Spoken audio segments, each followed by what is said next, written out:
Book Sixth, Part II of The Republic, by Plato. Read by Bobnefeld. I shall not be hindered, I said, by any want of will, but if at all by a want of power. My zeal you may see for yourselves, and please to remark in what I am about to say how boldly and unhesitatingly I declare that states should pursue philosophy, not as they do now, but in a different spirit. In what manner? At present, I said, the students of philosophy are quite young. Beginning when they are hardly past childhood, they devote only the time saved from money-making and housekeeping to such pursuits, and even those of them who are reputed to have most of the philosophic spirit, when they come within sight of the great difficulty of the subject, I mean dialectic, take themselves off. In after life, when invited by someone else, they may, perhaps, go and hear a lecture, and after this they make much ado, for philosophy is not considered by them to be their proper business. At last, when they grow old, in most cases they are extinguished more truly than Heraclitus's sun, inasmuch as they never light up again. Heraclitus said that the sun was extinguished every evening and relighted every morning. But what ought to be their course? Just the opposite. In childhood and youth their study, and what philosophy they learn, should be suited to their tender years. During this period, when they are growing up towards manhood, the chief and special care should be given to their bodies, that they may have them to use in the service of philosophy. As life advances and the intellect begins to mature, let them increase the gymnastics of the soul. But when the strength of our citizens fails, and is past civil and military duties, then let them range at will and engage in no serious labor, as we intend them to live happily here, and to crown this life with a similar happiness in another. How truly in earnest you are, Socrates, he said. I am sure of that. And yet most of your hearers, if I am not mistaken, are likely to be still more earnest in their opposition to you, and will never be convinced, Thrasymachus least of all. Do not make a quarrel, I said, between Thrasymachus and me, who have recently become friends, although, indeed, we were never enemies. For I shall go on striving to the utmost until I either convert him and other men, or do something which may profit them against the day when they live again, and hold the like discourse in another state of existence. You are speaking of a time which is not very near. Rather, I replied, of a time which is as nothing in comparison with eternity. Nevertheless, I do not wonder that the many refuse to believe, for they have never seen that of which we are now speaking realized. They have seen only a conventional imitation of philosophy, consisting of words artificially brought together, not like these of ours having a natural unity. But a human being who in word and work is perfectly moulded, as far as he can be, into the proportion and likeness of virtue, such a man ruling in a city which bears the same image, they have never yet seen, neither one nor many of them. Do you think that they ever did? No, indeed. No, my friend. And they have seldom, if ever, heard free and noble sentiments, such as men utter when they are earnestly, and by every means in their power, seeking after truth for the sake of knowledge, while they look coldly on the subtleties of controversy, of which the end is opinion and strife, whether they meet with them in the courts of law or in society. They are strangers, he said, to the words of which you speak. And this was what we foresaw. And this was the reason why truth forced us to admit, not without fear and hesitation, that neither cities nor states nor individuals will ever attain perfection until the small class of philosophers whom we termed useless, but not corrupt, are providentially compelled, whether they will or not, to take care of the state, and until a like necessity be laid on the state to obey them, or until kings, or, if not kings, the sons of kings or princes, are divinely inspired with a true love of true philosophy. That either or both of these alternatives are impossible, I see no reason to affirm. If they were so, we might indeed be justly ridiculed as dreamers and visionaries. Am I not right? Quite right.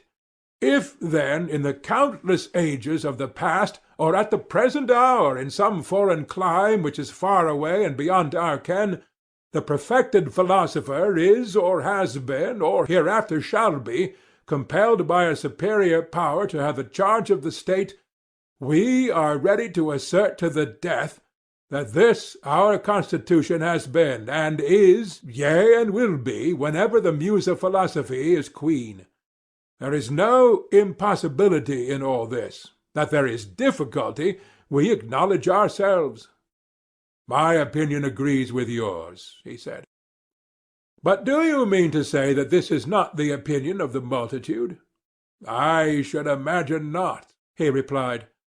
Oh, my friend, I said, do not attack the multitude. They will change their minds, if, not in an aggressive spirit, but gently and with the view of soothing them and removing their dislike of over-education, you show them your philosophers as they really are, and describe, as you were just now doing, their character and profession, and then mankind will see that he of whom you are speaking is not such as they supposed. If they view him in this new light, they will surely change their notion of him, and answer in another strain. Who can be at enmity with one who loves him? Who, that is himself gentle and free from envy, will be jealous of one in whom there is no jealousy? Nay, let me answer for you, that in a few this harsh temper may be found, but not in the majority of mankind. I quite agree with you, he said. And do you not also think, as I do, that the harsh feeling which the many entertain towards philosophy originates in the pretenders, who rush in uninvited, and are always abusing them and finding fault with them, who make persons instead of things the theme of their conversation? And nothing can be more unbecoming in philosophers than this. It is most unbecoming. For he, Adeimantus, whose mind is fixed upon true being, has surely no time to look down upon the affairs of earth, or to be filled with malice and envy, contending against men. His eye is ever directed towards things fixed and immutable, which he sees neither injuring nor injured by one another, but all in order, moving according to reason. These he imitates, and to these he will, as far as he can, conform himself. Can a man help imitating that with which he holds reverential converse? Impossible.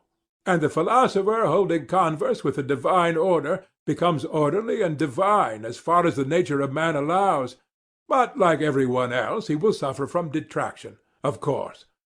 And if a necessity be laid upon him of fashioning, not only himself, but human nature generally, whether in states or individuals, into that which he beholds elsewhere, will he, think you, be an unskilful artificer of justice, temperance, and every civil virtue?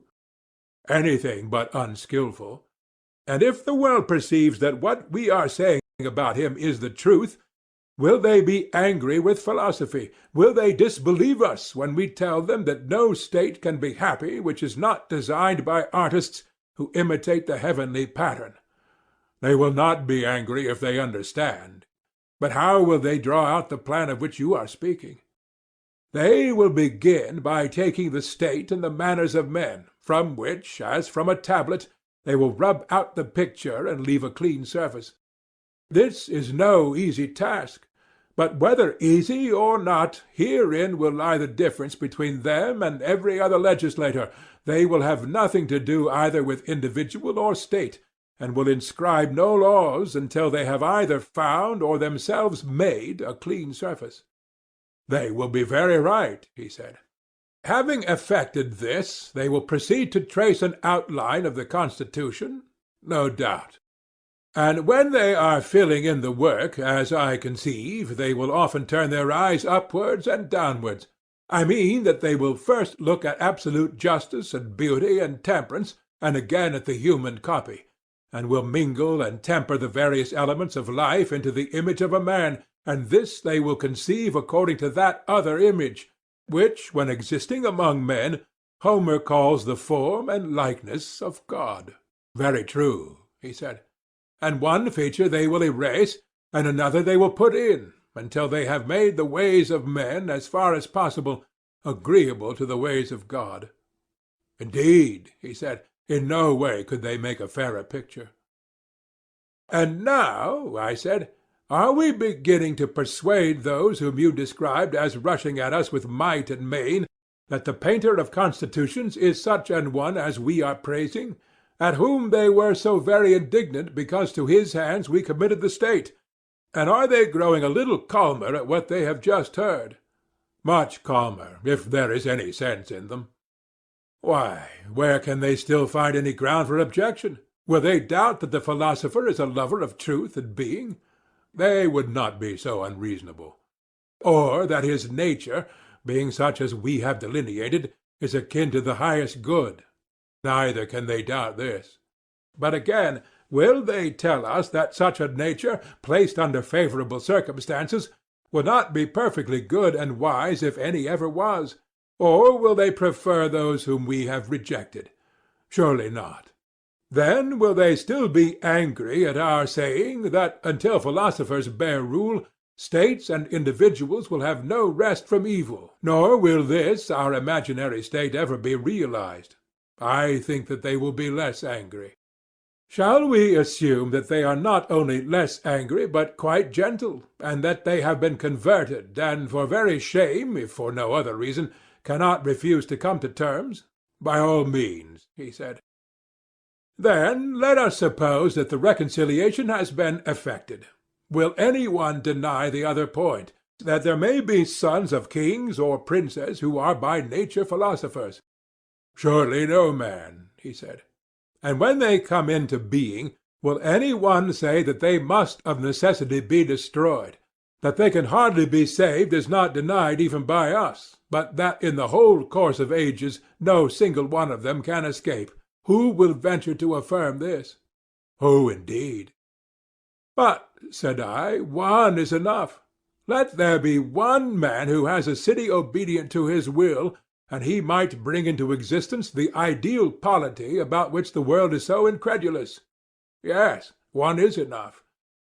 The ruler may impose the laws and institutions which we have been describing, and the citizens may possibly be willing to obey them. Certainly, and that others should approve of what we approve is no miracle or impossibility. I think not. But we have sufficiently shown in what has preceded that all this, if only possible, is assuredly for the best. We have. And now we say not only that our laws, if they could be enacted, would be for the best, but also that the enactment of them, though difficult, is not impossible. Very good. And so with pain and toil we have reached the end of one subject. But more remains to be discussed. How and by what studies and pursuits will the saviours of the Constitution be created, and at what ages are they to apply themselves to their several studies? Certainly. I omitted the troublesome business of the possession of women, and the procreation of children, and the appointment of rulers, because I knew that the perfect state would be eyed with jealousy and was difficult of attainment. But that piece of cleverness was not of much service to me, for I had to discuss them all the same. The women and children are now disposed of, but the other question of the rulers must be investigated from the beginning. We were saying, as you will remember, that they were to be lovers of their country, tried by the test of pleasures and pains, and neither in hardships, nor in dangers, nor at any other critical moment were to lose their patriotism. He was to be rejected who failed, but he who always came forth pure, like gold tried in the refiner's fire, was to be made a ruler, and to receive honors and rewards in life and after death. This was the sort of thing which was being said, and then the argument turned aside and veiled her face, not liking to stir the question which has now arisen. I perfectly remember, he said. Yes, my friend, I said, and I then shrank from hazarding the bold word. But now let me dare to say that the perfect guardian must be a philosopher. Yes, he said, let that be affirmed. And do not suppose that there will be many of them, for the gifts which were deemed by us to be essential rarely grow together. They are mostly found in shreds and patches. What do you mean? he said. You are aware, I replied, that quick intelligence, memory, sagacity, cleverness, and similar qualities do not often grow together, and that persons who possess them and are at the same time high-spirited and magnanimous are not so constituted by nature as to live orderly and in a peaceful and settled manner. They are driven any way by their impulses, and all solid principle goes out of them. Very true, he said. On the other hand, those steadfast natures which can better be depended upon, which in a battle are impregnable to fear and immovable, are equally immovable when there is anything to be learned. They are always in a torpid state, and are apt to yawn and go to sleep over any intellectual toil. Quite true. And yet we are saying that both qualities are necessary in those to whom the higher education is to be imparted, and who are to share in any office or command. Certainly, he said. And will they be a class which is rarely found? Yes, indeed. Then the aspirant must not only be tested in those labors and dangers and pleasures which we mentioned before, but there is another kind of probation which we did not mention. He must be exercised also in many kinds of knowledge, to see whether the soul will be able to endure the highest of all, or will faint under them, as in any other studies and exercises. Yes, he said, you are quite right in testing him. But what do you mean by the highest of all knowledge? You may remember, I said, we divided the soul into 3 parts, and distinguished the several natures of justice, temperance, courage, and wisdom. Indeed, he said, if I had forgotten, I should not deserve to hear more. And do you remember the word of caution which preceded the discussion of them? To what do you refer? We were saying, if I am not mistaken, that he who wanted to see them in their perfect beauty must take a longer and more circuitous way, at the end of which they would appear, but that we could add on a popular exposition of them on a level with the discussion which had preceded. And you replied that such an exposition would be enough for you, and so the inquiry was continued in what to me seemed to be a very inaccurate manner. Whether you were satisfied or not, it is for you to say. Yes, he said, I thought and others thought that you gave us a fair measure of truth. But, my friend, I said, a measure of such things which in any degree falls short of the whole truth is not fair measure. For nothing imperfect is the measure of anything, although persons are too apt to be contented, and think that they need search no further.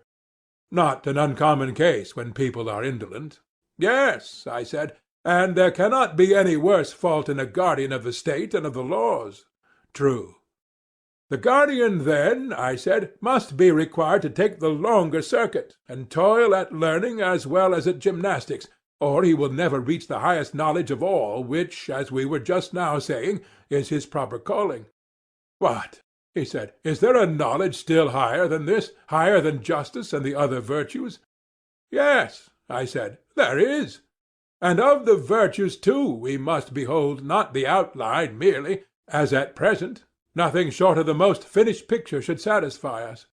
When little things are elaborated with an infinity of pains, in order that they may appear in their full beauty and utmost clearness, how ridiculous that we should not think the highest truths worthy of attaining the highest accuracy! A right noble thought. But do you suppose that we shall refrain from asking you what is this highest knowledge? Nay, I said, ask if you will. But I am certain that you have heard the answer many times, and now you either do not understand me, or, as I rather think, you are disposed to be troublesome. For you have often been told that the idea of good is the highest knowledge, and that all things become useful and advantageous only by their use of this. You can hardly be ignorant that of this I was about to speak, concerning which, as you have often heard me say, we know so little, and without which any other knowledge or possession of any kind will profit us nothing. Do you think that the possession of all other things is of any value if we do not possess the good, or the knowledge of all other things if we have no knowledge of beauty and goodness? Assuredly not. You are further aware that most people affirm pleasure to be the good, but the finer sort of wits say it is knowledge.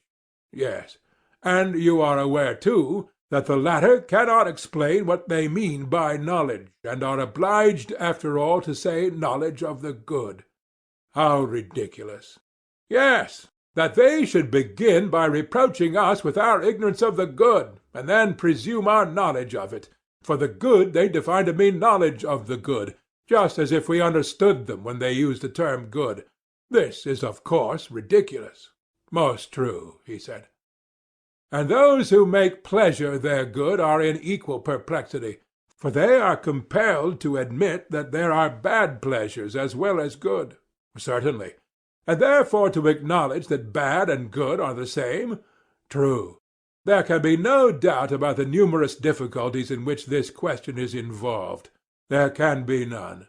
Further, do we not see that many are willing to do, or to have, or to seem to be what is just and honorable without the reality?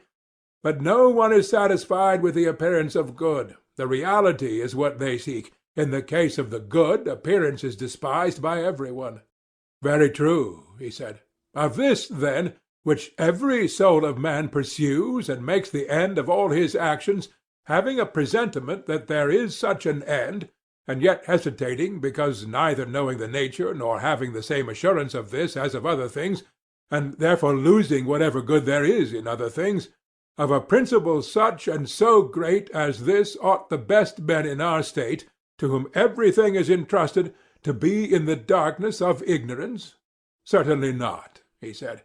I am sure, I said, that he who does not know how the beautiful and the just are likewise good will be but a sorry guardian of them, and I suspect that no one who is ignorant of the good will have a true knowledge of them. That, he said, is a shrewd suspicion of yours. And if we only have a guardian who has this knowledge, our state will be perfectly ordered. Of course, he replied, but I wish that you would tell me whether you conceive this supreme principle of the good to be knowledge or pleasure, or different from either. Aye, I said, I knew all along that a fastidious gentleman like you would not be contented with the thoughts of other people about these matters. True, Socrates, but I must say that one who, like you, has passed a lifetime in the study of philosophy should not be always repeating the opinions of others and never telling his own. Well, but has any one a right to say positively what he does not know? Not, he said, with the assurance of positive certainty. He has no right to do that, but he may say what he thinks, as a matter of opinion. And do you not know, I said, that all mere opinions are bad, and the best of them blind? You would not deny that these who have any true notion without intelligence are only like blind men who feel their way along the road. Very true. And do you wish to behold what is blind and crooked and base, when others will tell you of brightness and beauty? Still, I must implore you, Socrates, said Glaucon, not to turn away just as you are reaching the goal. If you will only give such an explanation of the good as you have already given of justice and temperance and the other virtues, we shall be satisfied. Yes, my friend, and I shall be at least equally satisfied. But I cannot help fearing that I shall fail, and that my indiscreet zeal will bring ridicule upon me. No, sweet sirs, let us not at present ask what is the actual nature of the good, for to reach what is now in my thoughts would be an effort too great for me. But of the child of the good who is likest him, I would fain speak, if I could be sure that you wish to hear, otherwise not. By all means, he said, tell us about the child, and you shall remain in our debt for the account of the parent. I do indeed wish, I replied, that I could pay, and you receive, the account of the parent, and not, as now, of the offspring only. Take, however, this latter by way of interest, and at the same time have a care that I do not render a false account, although I have no intention of deceiving you. Yes, we will take the care that we can. Proceed. Yes, I said, but I must first come to an understanding with you, and remind you of what I have mentioned in the course of this discussion, and at many other times. What? The old story, that there is a many beautiful and a many good, and so of other things which we describe and define. To all of them the term many is applied. True, he said. And there is an absolute beauty and an absolute good, and of other things to which the word many is applied there is an absolute, for they may be brought under a single idea, which is called the essence of each. Very true. The many, as we say, are seen but not known, and the ideas are known but not seen. Exactly. And what is the organ with which we see the visible things? The sight, he said. And with the hearing, I said, we hear, and with the other senses perceive the other objects of sense? True.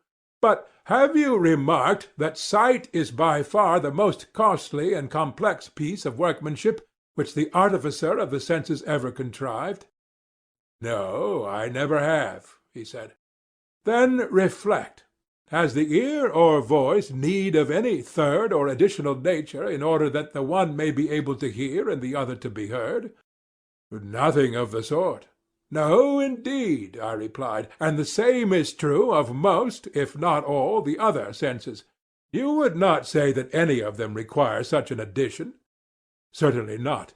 But you see that without the addition of some other nature there is no seeing or being seen.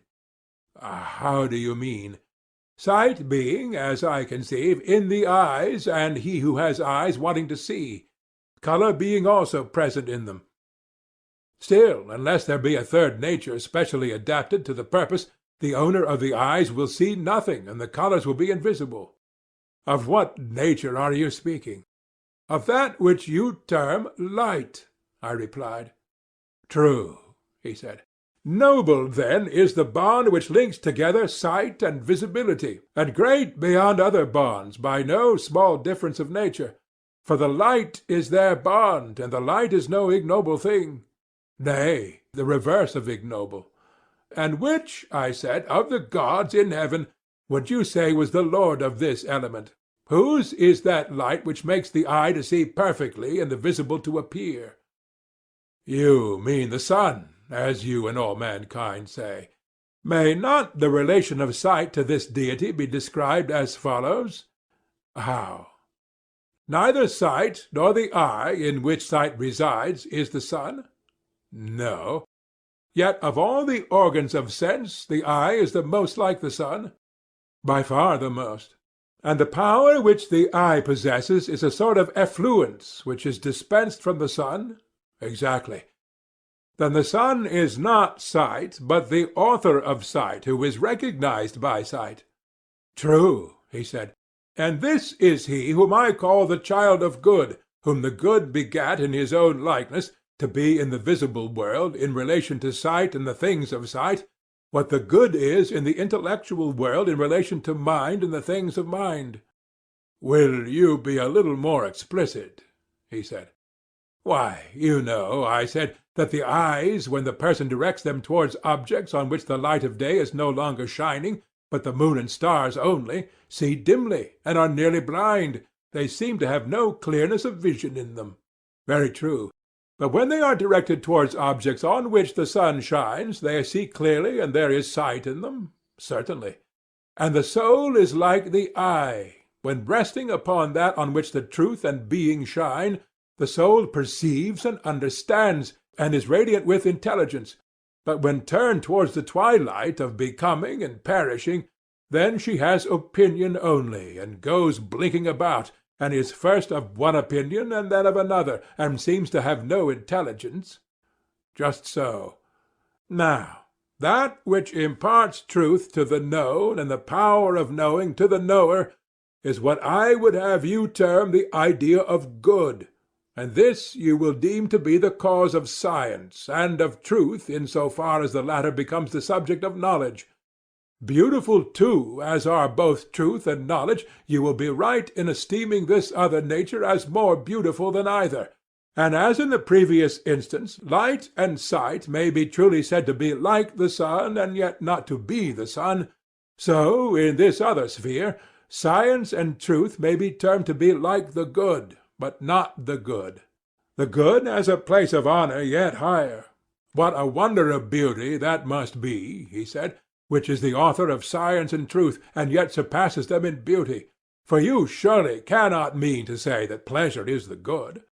God forbid, I replied. But may I ask you to consider the image in another point of view? In what point of view? You would say, would you not, that the sun is not only the author of visibility in all visible things, but of generation and nourishment and growth, though he himself is not generation? Certainly.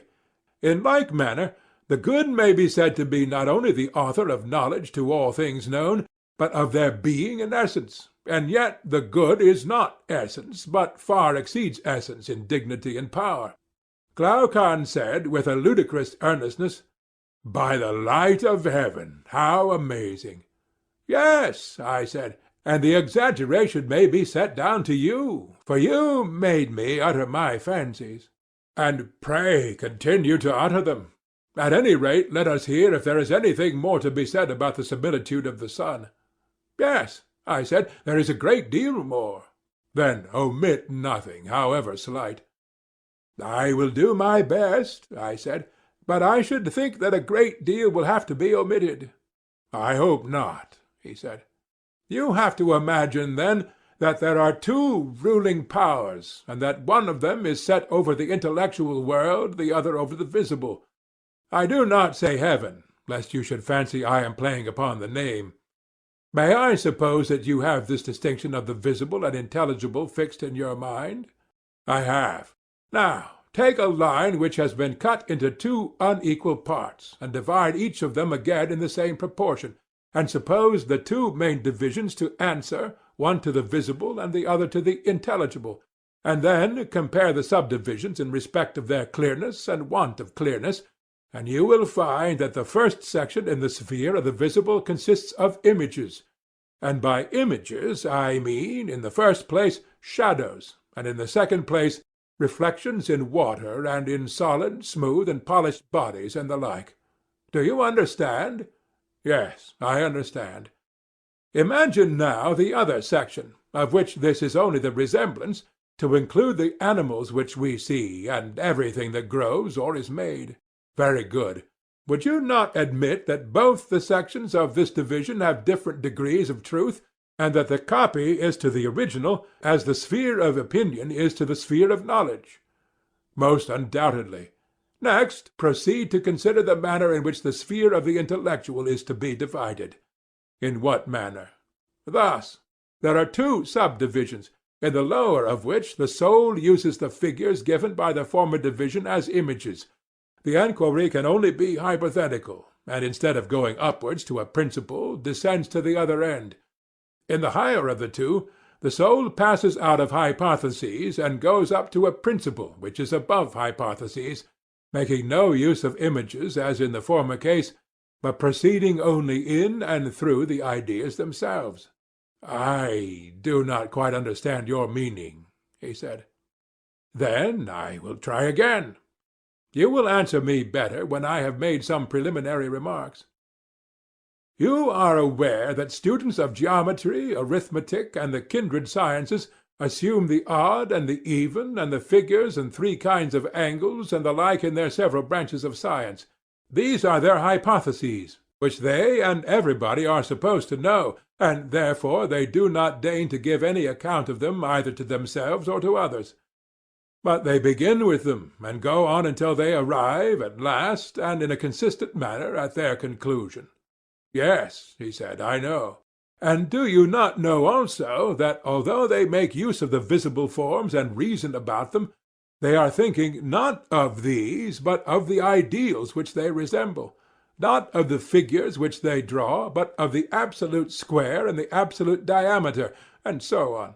The forms which they draw or make, and which have shadows and reflections in water of their own, are converted by them into images, but they are really seeking to behold the things themselves, which can only be seen with the eye of the mind.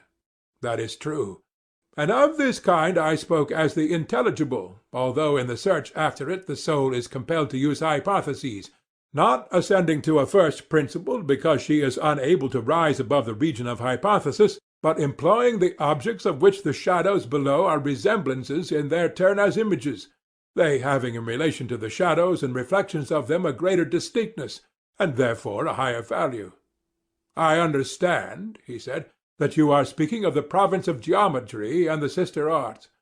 And when I speak of the other divisions of the intelligible, you will understand me to speak of that other sort of knowledge, which reason herself attains by the power of dialectic, using the hypotheses not as first principles, but only as hypotheses, that is to say, as steps and points of departure into a world which is above hypotheses, in order that she may soar beyond them to the first principle of the whole, and clinging to this, and then to that which depends on this, by successive steps she descends again without the aid of any sensible object, from ideas through ideas, and in ideas she ends.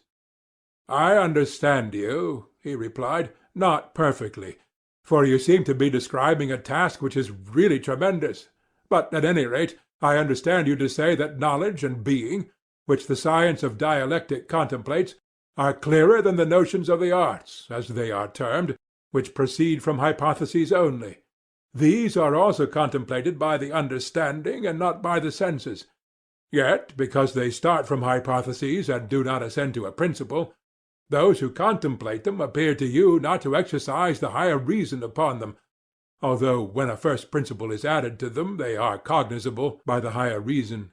And the habit which is concerned with geometry and the cognate sciences I suppose that you would term understanding and not reason, as being intermediate between opinion and reason. You have quite conceived my meaning, I said. And now, corresponding to these four divisions, let there be four faculties in the soul: reason answering to the highest, understanding to the second, faith or conviction to the third, and perception of shadows to the last.